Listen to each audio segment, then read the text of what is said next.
Chapter 9. I didn't mention the incident at the studio to my parents. I just told them that I wanted to travel to study pottery for a while. Over the years of running my studio, I have managed to save some money, so this trip was a good way to clear my head. My parents naturally agreed. They reminded me to always text them to let them know I was safe, and then helped me pack my bags. After staying home for a few more days until the cyberbullying was fully resolved with Julian's help, I set off for the trip. The destination carried an ancient charm, filled with traditional master artisans from the older generation. Following a recommendation from my former teacher, I went to visit an elderly woman named Mrs. Min. Mrs. Min looked to be in her late 70s or 80s, but her spirit was incredibly vibrant. Her entire house was filled with oil paper umbrellas she had crafted by hand, coming in all sorts of designs and looking absolutely beautiful. I handed her the red envelope of money I had prepared,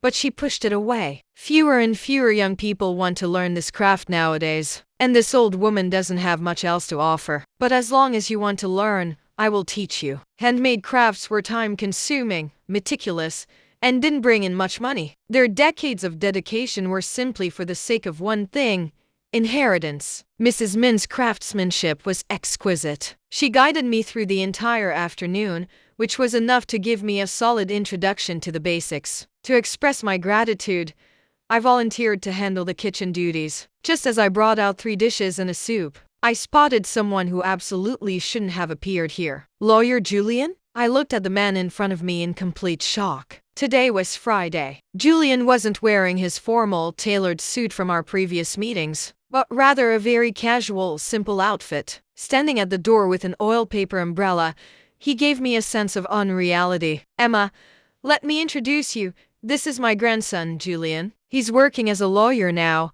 and he's very talented." Mrs. Min walked out from the back room, introducing him with a proud smile. Recovering from my shock, I smiled along. Yes, he truly is a very excellent lawyer. Julian looked at me and chuckled. Grandmother told me a young lady had come to visit, and I was wondering who it could be. "I never expected it to be you, Miss Emma." "What a coincidence." I smiled shyly and invited him to sit down and eat with us. Mrs. Min seemed to come up with something. Looking at me and then at Julian, she gently patted both of our hands. "Good children.